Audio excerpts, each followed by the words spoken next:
Привет! Продолжаем обновлять классный, подробный, нескучный и бесплатный курс по фигме. Сегодня хочется сравнить бесплатные и платные тарифы наглядно, чтобы вы уже наконец-то увидели, как много всякого разного классного появилось в платной фигме.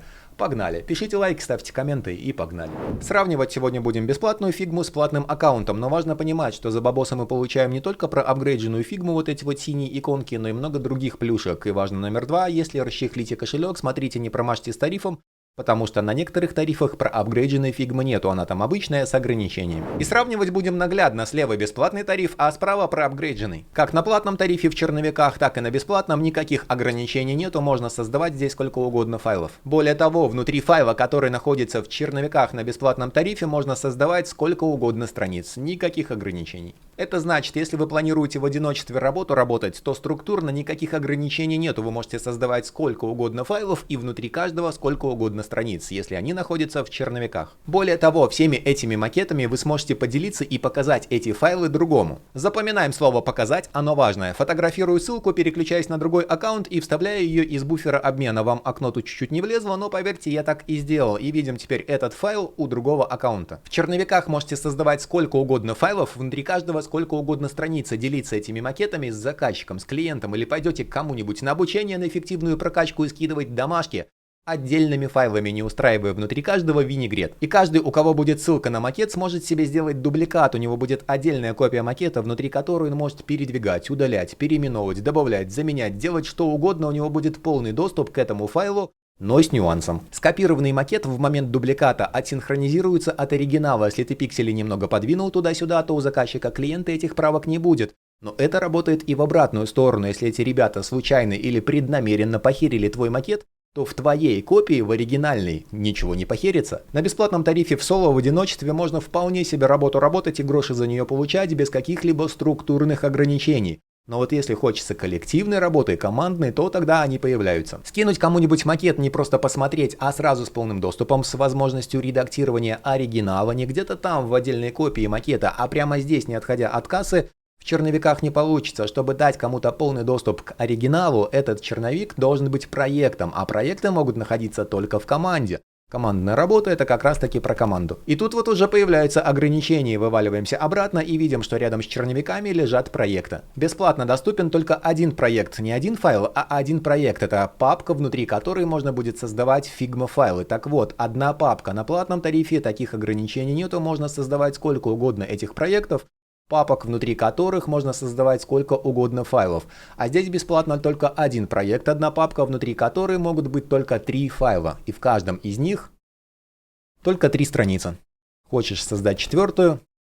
Расчехляй кошелек. Вот здесь и написано сколько угодно папок или проектов, кто как это все дело называет, сколько угодно файлов внутри каждой папки, внутри каждого проекта и сколько угодно страниц внутри каждого файла. А здесь ограничение: один проект, внутри него только 3 файла, внутри каждого файла только 3 страницы. Если вы только начинаете свои первые шаги в фигме, то, конечно же, черновиков вам будет выше крыши. А если собираетесь хорошенько работать, много заказчиков, клиентов и своих проектов, то без таких папок, конечно же, намучаетесь. Очень ловко завести каждому заказчику, клиенту свою папку и потом внутри собирать все его проекты. И вы такие: погоди, так а я же в черновиках могу сколько угодно страниц делать. Я тогда создам файл для заказчика и на каждой странице буду коллекционировать его проекты. Да, но все эти влажные мысли пересохнут у вас, как только вы сообразите, что внутри одного файла на разные страницы распространяются одни и те же стили и переменные. Если у вас тут интернет-магазин, потом лендинг, потом одностраничник, потом дашик, потом мобильное приложение, потом еще что-нибудь, то на все эти страницы будут одни и те же стили и переменные. Там будет такой винегрет, что пользоваться этим будет то еще удовольствие. На страницах очень ловко собирать инфу по одному и тому же проекту. Например, тут какие-нибудь референсы, потом на странице какие-нибудь исходники, потом черновик с дизайном, потом утвержденный дизайн по одному и тому же проекту.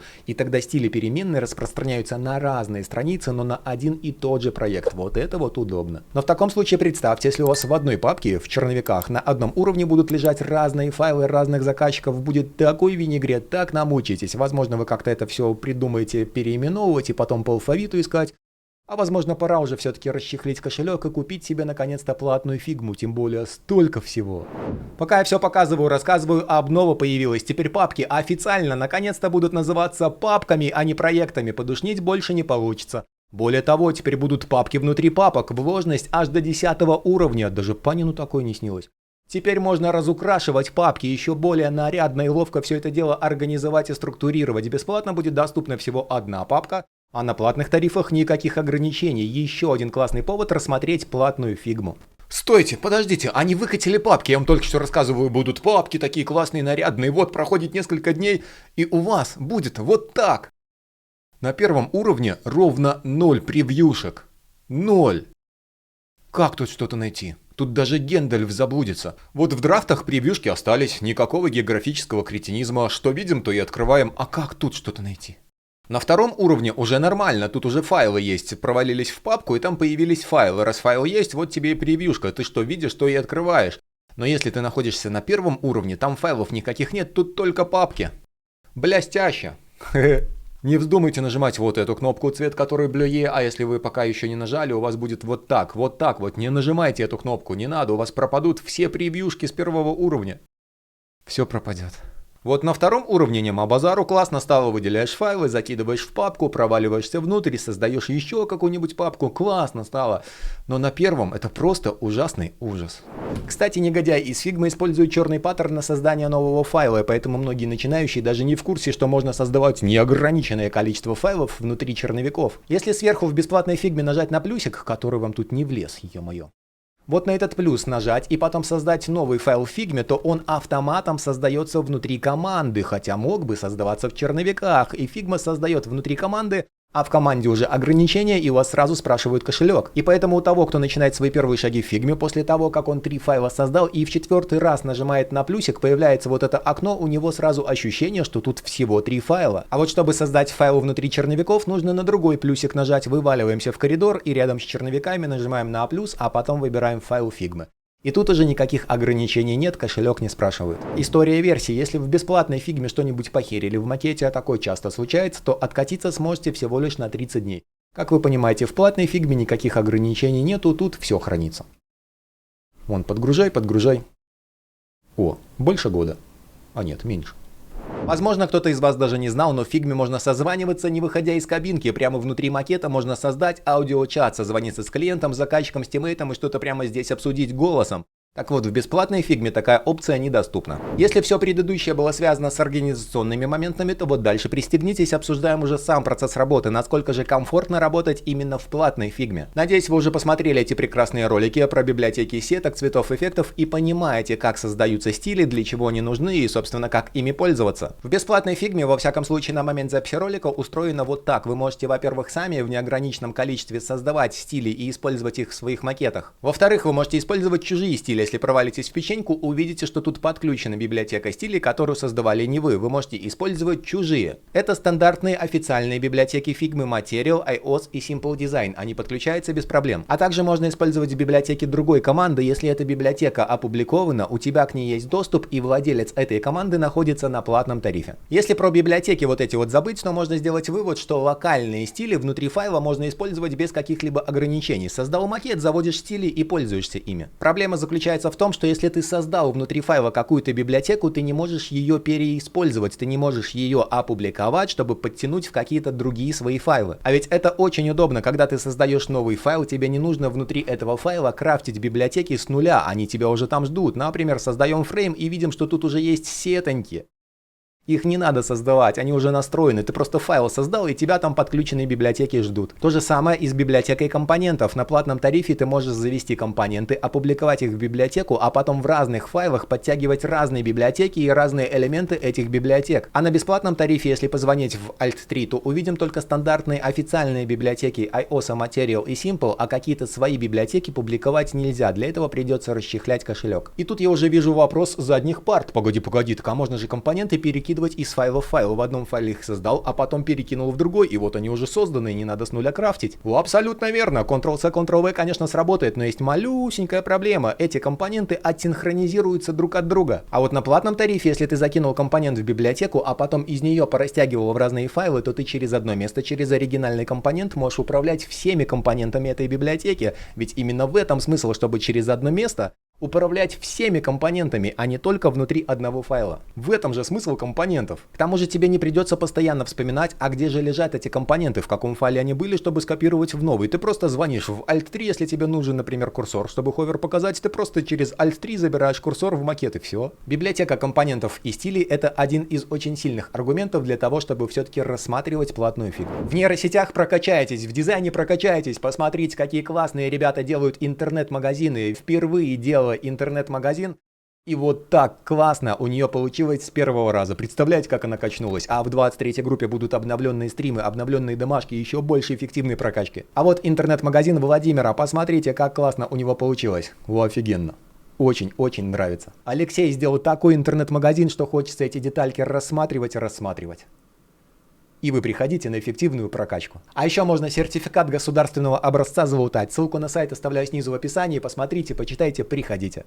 А если вы уже посмотрели вот эти чудесные ролики, то вы знаете, что такое переменные токены, как ими пользоваться, где они настраиваются и для чего они нужны. И на бесплатном тарифе, как и стиле, вы можете использовать переменные в неограниченном количестве. Можете создавать их через правую панель, можете создавать их через левую панель. По количеству ограничений нету. Можете создавать сколько вам необходимо переменных, можете создавать сколько хотите коллекций. Ограничения появятся, если вы для переменной захотите создать новый мод, например, светлую темную тему на бесплатном тарифе оформить через переменные не получится. Или адаптивы оформить через моды десктоп, планшет, смартфон, так вот не выйдет, можно будет создать только один мод, например, только десктопы. А на платном тарифе никаких ограничений. Создали переменную, а потом можем крафтить для нее новые моды. Обязательно посмотрите эти классные чудесные ролики, потому что там было очень много наглядных примеров. А еще переменные на бесплатном тарифе недоступны в прототипах. Давайте создадим новую переменную, пусть будет числовая, назовем ее count, значение 0. Теперь выделяем число в макете, переходим во вкладку с дизайном и этому числу применяем переменную, которую только что создали. 0. Теперь выделяем кнопку с плюсом, которая будет добавлять значение к этому счетчику, возвращаемся во вкладку прототипа и по клику у этой кнопки будем устанавливать переменную. В поле таргета выбираем переменную, а в поле значения выбираем переменную и добавляем к ней единицу. Каждый раз, когда мы обращаемся к этой переменной, у нее будет значение увеличиваться на 1. Запускаем прототип и нажимаем на кнопку с плюсом. И видим, что счетчик увеличивается. Раньше, чтобы что-то подобное настроить, нужно было бы крафтить несусветное количество вариантов, и то все равно бы счетчик рано или поздно стопнулся, когда варианты закончатся. А теперь это делается в 10 кликов через переменные. А вот бесплатный тариф такой радости лишили. Выделяем кнопку и через плюс пытаемся по клику установить переменную. Расчехляй кошелек. А еще на платном тарифе вместо заливки можно использовать видео. Перекидываем сюда, например, MP4. Звук только выключим. И видео проигрывается прямо внутри макета. Конечно же, все это дело можно использовать в прототипах. А вот в бесплатном тарифе такой радости нет. На платном тарифе доступен DevMod. Выделяем элемент и можем посмотреть все его характеристики, чтобы все это дело переносить в код. А на бесплатном тарифе DevMod недоступен. И кажется мне, что вслед за DevMod'ом на платный тариф еще улетит и Figma Motion. Это новый раздел Figma, где можно делать анимации, не отходя от кассы. Про это есть отдельный ролик с примерами, обязательно гляньте. Пока Figma Motion доступен и на бесплатном тарифе, но он находится в режиме бета, еще идет разработка, а пока что-то в бетке, оно доступно всем. Смотрите, какую классную штуку мы разрабатываем. А вот уже когда они все это дело допилят, когда бета закончится, уже начинают раскидывать на тарифы. И мне кажется, что улетит все это дело в платный тариф. С другой стороны, Figma Draw, рисовалка, улетела в бесплатный тариф. Посмотрим. Ну и, конечно же, подбираемся к искусственному интеллекту. В Figma есть агент, который может работать вместо тебя, а ты ему описываешь, что сделать, и он это делает, а ты просто кофеек попиваешь. Суть такая же, как и в других аналогичных агентах, в кодексе, в Клоде и других. Задачу поставил и наблюдаешь, а вы обязательно пронаблюдайте ролик, ведь я это все показал, рассказал с наглядными примерами. Так вот, на бесплатном тарифе агент недоступен.